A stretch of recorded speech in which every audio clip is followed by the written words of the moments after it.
Hi, this is Mad. Mad was born in Omaha, Nebraska, and he was 14 years old. He lived with his parents and grandparents.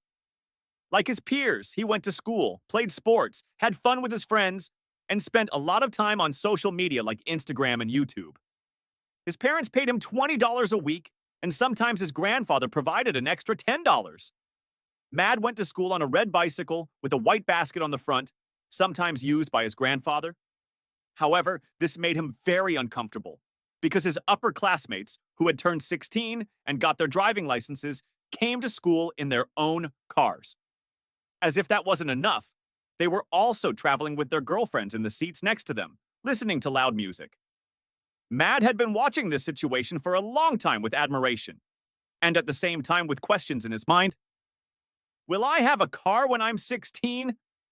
Will I be able to listen to loud music and have fun in my car with my girlfriend? He decided to ask these questions to his parents. His parents told him that they could not afford to buy a car. Saddened, Mad went out to the garden and felt that he had to find a solution to this situation and decided to consult his grandfather. His grandfather said that this was his fate and that he should get used to this situation. However, Mad could not accept this. He continued his ordinary life for a while, looking at pictures and prices of the sports car he wanted to buy on the internet when he came home from school. He realized that even if he saved his allowance for 10 years, he would not be able to buy that car. And he fell asleep on his bed, dreaming about the sports car. In the morning, on his way to the kitchen for breakfast, he heard the words, "Wall Street didn't let its investors down again" on the television. Mad focused on the television and wondered what that meant. He left his breakfast, ran to his room, and started researching Wall Street on his computer. After hours, Mad learned that Wall Street is a stock brokerage firm, that the stock market is a place to invest money, that money appreciates over time, and that even if he saved all his allowance money for 10 years without spending any of it, the same amount of money 10 years ago would not be worth the same amount of money 10 years later. He also learned that the stock market had a legendary investor, and that this person was Warren Buffett, who he knew was born in Omaha, Nebraska. Mad was happy to learn that Warren Buffett also had no money in the beginning.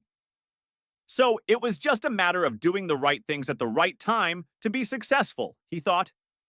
He spent hours in front of the computer, trying to understand how the stock market works. The more he understood, the more he realized that you don't need to have big money for partnerships, that you can become a partner in companies with small investments, and that it is important to work on your own rather than accumulate money. He said to himself, "Mad, imagine your weekday is being run by someone else while you sleep, and it's multiplying on its own. It's a wonderful thing." He happily told his family about it, but his parents didn't have the slightest idea about the stock market and just told him that it was a dangerous place, that people lost their money, and that he should stay away from it. At the age of 16, Mad felt that the only thing he had to hold on to his dreams was broken. Maybe they were right, maybe they weren't, but there was only one way to find out. Try. Mad received his weekly allowance from his parents, as he did every week, and put it in his book where he saved the rest of his allowance. In total, he had $230. But there was a problem. In the United States, you had to open an investment account to invest, and you had to be 18 to open an investment account. Mad was upset about this, but one detail caught his attention. Children's investment accounts could be opened under the supervision of legal guardians if they were not old enough to open an investment account. While this made Mad happy, it was clear that his parents would not allow it. He shared this with his grandfather, and his grandfather agreed so as not to discourage Mad. But there was one condition. He wanted him to tell him everything he had learned before investing, and the investment account would not be opened until Mad was convinced. Mad was happy to agree with his grandfather on this. Mad remembered a lesson he had learned at school. Translating experience is folly. If someone had done it, he shouldn't walk the same path again. The first thing he wanted to investigate was this. What was the money that everyone gave hours of their lives, sometimes having to be separated from their families, sometimes having to do things they didn't want to do, and only getting a piece of paper in return? After school, he sat down at his computer and started researching this topic. First of all, He had to learn chronologically what forms money has taken throughout history. Barter system. Barter is a system where people meet their needs by directly exchanging goods and services. Instead of money, one good or service is exchanged for another good or service. Salt. Settled societies used valuable resources, such as salt in barter. Salt was especially valuable for preserving and flavoring food. Silver and gold coins. The first metal coins used as money were usually made of silver and gold. These metals were used as a means of trade for a long time because they were valuable and rare. In the 7th century BC, the first silver and gold coins were minted in Lydia. Stone coins. Stone coins are large stones used as money, especially in Polynesian cultures.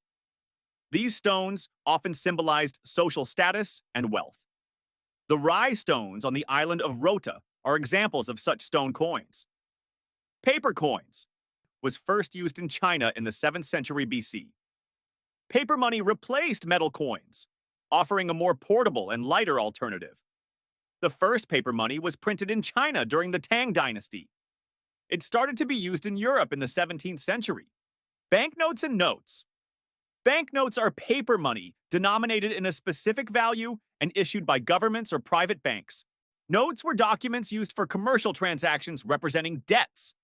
In the 17th century, the first banknotes were printed in Sweden and the Netherlands. In the 18th century, the use of banknotes became widespread in England and other countries. Checks and credit cards.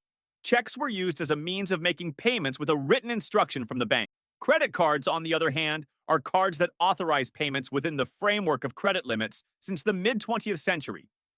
The first checks were used in the 18th century, while credit cards were invented in the US in the 1950s. Digital and virtual currencies. Digital money refers to transactions made through computers and electronic systems. Virtual currencies are mostly virtual and digital currencies used on the internet and do not exist in physical form. Digital money systems emerged in the 1980s, and cryptocurrencies emerged in 2009 with Bitcoin. Mad sat at the computer in his room, thinking about this new information. Many questions were on his mind. Why was money so important? And most importantly, does money always have the same value? He decided to do more research and began to put the information he had learned together in his head. Looking at the historical development of money, he learned that in ancient times, people used to barter to meet their needs. For example, someone who had more watermelon than he needed would give watermelon to someone who had a boat to cross a stream. But if the person with the boat did not need watermelons, this exchange would not be possible.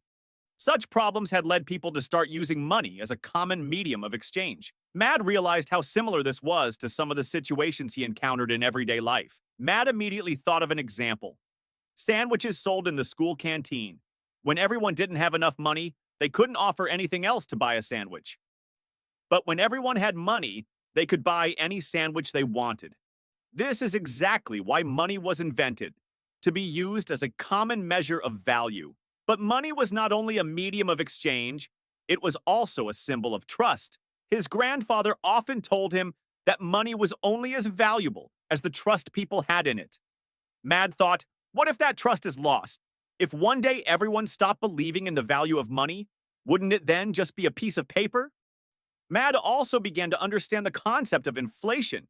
If the amount of money in a country increased more than the rate of economic production in that country, the value of money would fall. This was called inflation in financial parlance. It was like the price of sandwiches in the canteen going up and up. If money was printed all the time and everyone had too much money, then the price of everything would go up. Mad thought of another example. He imagined that one day he sold the house he had worked for 20 years to buy for 1 million units and went on a trip with that money. But during the trip, his plane crashed and he ended up on a deserted island. He had his million units of money with him, but there was no food or water on the island. At that moment, would this money still be valuable? Mad lay on his bed, full of these thoughts. Thoughts of money, the stock market, and investing ran through his head.